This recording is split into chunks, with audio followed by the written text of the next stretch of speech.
පොඩක් වැඩිපුර දුක කියන එකට කමක් නැහැ. අපි ඒක ඉවසන් ඉන්නම්. දැන් මොහොතකට කලින් අපේ කොළඹ නගර සභාව හැමදාම කොළ පාට වෙලා තිබ්බ නගර සභාව රතු පාට වුණා. රායි කැලිබත් සහ නගරාධිපතිතුමිය විදියට දියුරුම් දුන්නා. ඒ වගේම මට දැන් මොහොතකට කලින් ආරංචි වුණා කොළොන්නාවත් අපි ජයග්‍රහණය කරා කියලා. ඉතින් ඒකත් එක්ක මෙතුමා දුක කියපු නිසා මටත් හිතුණා පොඩ්ඩක් ප්‍රතිචාරයක් දක්වන්න. එතුමා නීතිඥවරයෙකුත් නොවන නිසා අපි අත්‍තරම සතුටු වෙනවා. අද උදේ මේ ගොඩක් മന്ത്രിවරු ඇවිල්ලා හිටියා විපක්ෂයේ. අපි විශ්වාස කරනවා 3:00ටත් ඒ ආපු മന്ത്രിවරු හරි උනන්දුවෙන් පාර්ලිමේන්තුවේ කියලා කතා කරන മന്ത്രിවරු දෙතුන් දෙනා හැටෙන් එහාට ගිහිල්ලා අපි ඇත්තටම සතුටු වෙනවා. විපක්ෂය අර අයාලේ යන විපක්ෂය හරි මගට ගන්න අපි මේ තරමින් හරි දායක වෙන එක ගැන අපේ ආණ්ඩුවෙන් ආදර්ශයක් අරගෙන හරි මම හරි සතුටු වෙනවා විපක්ෂය ඒ වගේ හරි මගට එන එක. Dr. Kaushalya Aryaratne, you have 10 minutes. Thank you, Honorable Deputy Speaker. අද මෙතුමට මිනිත්තු 4ක් නෙමෙයි තව 10ක් විතර දුන්නා නම් මම කැමතියි. මොකද අද හිතේ අමාරු වෙන්න ඉන්නේ. ඉතින් කවන්නේ මේ දැන් මොහොතකට කලින් අපේ කොළඹ නගර සභාව හැමදාම කොළ පාට වෙලා තිබ්බ නගර සභාව රතු පාට වුණා. රායි කැලිබත් සහ නගරාධිපතිතුමිය විදියට දියුරුම් දුන්නා. ඒ වගේම මට දැන් මොහොතකට කලින් ආරංචි වුණා කොළොන්නාවත් අපි ජයග්‍රහණය කරා කියලා. ඉතින් ඒකත් එක්ක පෙරදුනාට පස්සේ දුක් ගැනවිලි දැන් අද ඇත්තටම කතා කරන්න තියෙන වැදගත් මේ ගැසට් එකක් ගැන. නමුත් ඉතින් මෙතුමා දුක කියපු නිසා මටත් හිතුණා පොඩ්ඩක් ප්‍රතිචාරයක් දක්වන්න. එතුමා නීතිඥවරයෙකුත් නොවන නිසා මෙහෙම එකක් පනතේ තියෙනවා යම් ප්‍රතිපාදන ටිකක්. එතකොට පනතක් සහ මාර්ගෝපදේශනයක් කියන්නේ ගරු නියෝජ්‍ය කතානායකතුමනි නීතිමය පැත්තෙන් ගත්තහම දෙකක්. ඒක හරියට ජාත්‍යන්තර නීතියේ නම් කන්වෙන්ෂන් එකක් සහ ඩෙක්ලරේෂන් එකක් වගේ එකක් වෙනසක් තියෙනවා. මොකද යම් බැඳීමක් ඇති කරනවා කන්වෙන්ෂන් එකක් ඩෙක්ලරේෂන් එකකට බැඳීමක් නැහැ. ඒ වගේම තමයි නීතිය අනුව පනතක් සහ මාර්ගෝපදේශනය අතර පැහැදිලි වෙනසක් තියෙනවා. පනත කියන්නේ නීතිමය බැඳීමක් තියෙන දෙයක්. ඕනෑම කෙනෙක් බැඳෙන්නේ ඒ පනතේ. හැබැයි මාර්ගෝපදේශකයක් කියන්නේ යම් පැහැදිලි කිරීමේ ගයිඩ්ලයින් එකක් පමණයි.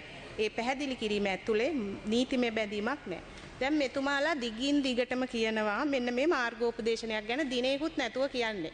දිනයක් නැති මාර්ගෝපදේශනයක් ගැන. හැබැයි එතුමාලා නොකියන දෙයක් තියෙනවා.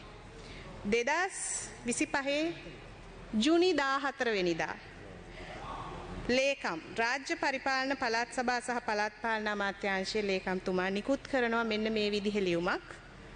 මං විශ්වාස කරනවා මේ කියන දින නොමැති මාර්ගෝපදේශයට පස්සේ ආපු එකක් කියලා. මේක මොකද 14 ඔබ වෙත ඒවා ඇති මාර්ගෝපදේශ සංග්‍රහය පළාත් පාලන කොමසාරිස් ලෙස 2012 අංක 22 දරන පළාත් පාලන ආයතන ඡන්ද විමසීම් මාඥා පනතින් ඔබ වෙත පැවරී ඇති ව්‍යවස්ථාපිත කාර්යභාරය පහසු කරලීම සඳහා වන උපදේශ මාලාවක් පමණක් වන අතර ඔබ වෙත පැවරී ඇති ව්‍යවස්ථාදායක කාර්යභාරය මේ කියන්නේ පනත ගැන. යතෝක්ත පනතේ විධි විධාන පරිදි ඉටු කළ යුතු ඇත. ඒ අනුව පනත අනුව කොමසාරිස්වරයා වෙත පැවරී ඇති බලතල සහ වගකීම් ප්‍රකාරව කටයුතු කළ යුතු අතර ඒ සම්බන්ධව තීරණ ගැනීමේ වගකීමද එකී නීතිය ප්‍රකාරව පළාත් පාලන කොමසාරිස්වරයා වෙත ඉටු කළ යුතුය. නිසා බොරුවට තර්ජනය කරන්න එපා.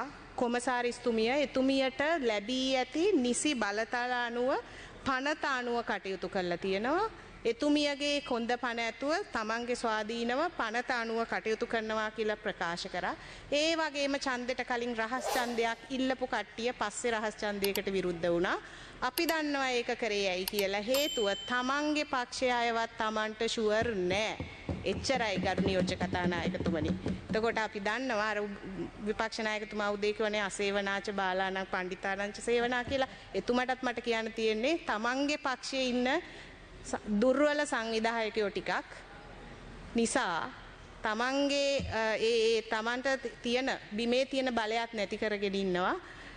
එතුමා ගැන රහස් ඡන්දයකට ගියොත් හෙට අපි දන්නේ එතුමාවවත් කැමැත්තෙන් බාරගනීද කියලා එතුමාගේ පක්ෂය අය. ඒ නිසා මම කියන්නේ තර්ජනය කරාට වැඩක් නැහැ. ඔබතුමාලා බලයට එන්නෙත් නෑ නැවත.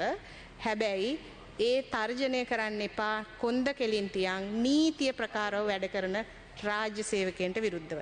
මම ඒකත් කියමින් පටන් ගන්නම් අපේ අද දවසේ මාතෘකාව ඇත්තටම රටවල් ඇත්තටම අද කතා කරන්න තියෙන්නේ අපිට වැදගත් ගැසට් නිවේදනයක් ගැන 2012 අංක 49 දරන විදේශ නඩු තීන්දුව අන්‍යෝන්‍යව පිළිගැනීම ලියාපදිංචි කිරීම සහ බලාත්මක කිරීම පනතේ පළවෙනි වගන්තියේ සහ දෙවන උපවගන්තියේ සහ දෙක එක උපවගන්තිය සටතේ සිදු කරනු ලබන නියමයක්.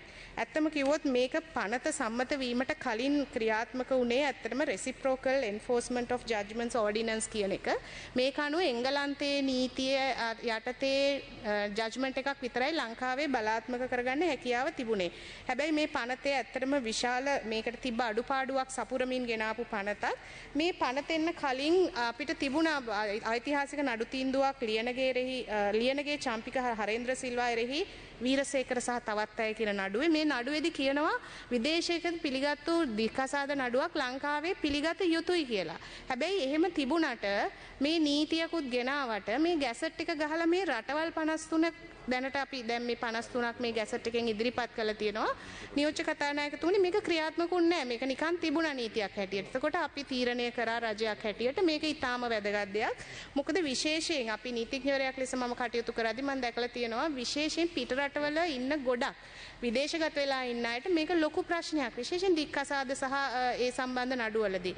දැන් ඉන්දියාව, නවසීලන්තය, ඕස්ට්‍රේලියාව, මැලේසියාව, සිංගප්පූරුව එක්සත් රාජධානිය මේ රටවල් කීපයක් පමණයි මේ 53 ලේඛනයේ. මේ රටවල් වල ඉන්නවා අති විශාල ප්‍රමාණයක් ඩයස්පෝරා එක. ඒගොල්ලන්ට මේ ආපහු ඇවිල්ලා ලංකාවට ඇවිල්ලා තමන්ගේ දික්කසාදයකට හරි මොකක් හරි ගත්තු නඩු තීන්දුවක් නැවත මුල ඉඳන් නඩුව අහලා ඒගොල්ලන්ගේ කාලයත් අධිකරණයේ කාලයත් අනිත් හැම දෙනාගේම කාලයත් නාස්ති වෙලා නැවත මේක ලංකාවේ බලාත්මක කරගන්න අවශ්‍ය වෙන්නේ නැහැ. දැන් මෙතන රටවල් 53ක් අපිට පේන විදිහට මෙතන ගොඩක් පොදු රාජ්‍ය මණ්ඩලීය නීති ක්‍රමයේ ක්‍රියාත්මක වන රටවල් තමයි තියෙන්නේ. ඉතින් ඒ වගේම අපි දන්නවා මේකේ එක පැත්තකින් ඒ තැනැත්තන්ට ඒ විදේශගතව ජීවත් වෙන තැනැත්තන්ට විශාල පහසුවක් වෙනවා මේක ලංකාවේ දැන් අපි නීතියම يعني මුදල් සහ දික්කසාදය කියන්නේ සිවිල් නඩු කර ලංකාවේ පිළිගැනීම හේතුවෙන් ඊළඟට අපි දන්නවා අධිකරණයේ මේ වෙනකොට ලක්ෂ 11කට වඩා නඩු කටයුතු ගොඩ ගැහිලා තියෙනවා. එතකොට වක්‍රාකාරයෙන් අපි දන්නවා නියෝජ්‍ය කතානායකතුමනි මේ නඩු තීන්දුව පිළිගැනීම හේතුවෙන් යම් ප්‍රමාණයකට නඩු අවම වෙනවා අධිකරණයේ ගොඩ ගැහිලා තියෙන. හැබැයි මම හිතනවා ඊට වඩා එහා ගිය බරපතල කාරණා ගොඩක් තියෙනවා අධිකරණයේ සම්බන්ධයෙන්. ඒ කියන්නේ විශේෂයෙන් අධිකරණ කාර්ය මණ්ඩලීයකම, සම්පත්තිකම, එතකොට බිල්ඩින් එකේ ඉඳලා ඒ කියන්නේ යටිතල පහසුකම් හිමිකම වගේ ගොඩාක් අඩුපාඩු රාශියක් අධිකරණවල දැන් තියෙනවා. ඉතින් ඒ නිසා දැනට අපි කාර්ය මණ්ඩල බඳවා ගනිමින් ඉන්නවා අධිකරණයට. විශේෂයෙන් නීතිපති දෙපාර්තමේන්තුවේ කාර්ය මණ්ඩලෙහිගමම ඒවත් මේ නඩු ගොඩ ගැසීමට බලපාලා තියෙනවා. ඉතින් Honorable Dr. Kaushaliya Aratne, you have 2 more minutes. Thank you Honorable Deputy Speaker. ඉතින් එතකොට අපි දන්නවා මේ අධිකරණයේ ගොඩ ගැහිලා තියෙන නඩු සංඛ්‍යාව අඩු කරන්න තව ගොඩාක් දේවල් අපිට කරන්න තියෙනවා. සහ ඒ වෙනුවෙන් අපි කරමින් ඉන්නවා යම් යම් දේවල්. ඊයේ දිනේ පැවැත්වුණු අධිකරණ අමාත්‍යාංශීය උපදේශන කාරක සභාවේදීත් ඇත්තටම මේ ගැන කතා වුණා. මේ මොනවද වගේ උපක්‍රමද අපි මේ වෙනුවෙන් පාවිච්චි කරන්න ඕනේ කියලා. ඉතින් ඒකත් මම මේ ගරු සභාවට දැනුම් දෙන්න කැමතියි. ඉතින් අපි විශ්වාස කරනවා දැන් මේකෙන් යම් ආකාරයකට අපේ කාලය මුදල් වගේම අධිකරණයේ ගොඩ ගැහිලා තියෙන නඩු කටයුතු අවම කිරීමත් මේකෙන් ක්‍රියාත්මක වෙයි කියලා. ඉතින් ඒ නිසා මම මේ කතාව අවසන් කරන්නම් තියෙන කාලයත් එක්ක මොකද අද 3:00ට විශේෂ විවාදයක් ඉල්ලලා තියෙනවා විපක්ෂ නායකතුමා විසින්. ඉතින් අපි අත්‍තරම සතුටු වෙනවා අද උදේ මේ ගොඩක් മന്ത്രിවරු ඇවිල්ලා හිටියා විපක්ෂයේ. අපි විශ්වාස කරනවා 3:00ටත් ඒ ආපු മന്ത്രിවරු හරි උනන්දුවෙන් පාර්ලිමේන්තුවේ කියලා කතා කරන മന്ത്രിවරු දෙතුන් දෙනා හැටෙන් එහාට ගිහිල්ලා අපි ඇත්තටම සතුටු වෙනවා. විපක්ෂය අර අයාලේ යන විපක්ෂය හරි මගට ගන්න අපි මේ තරමින් හරි දායක වෙන එක ගැන අපි හොඳ සංවාද කරමු. කන්ස්ට්‍රක්ටිව් සංවාද කරමු.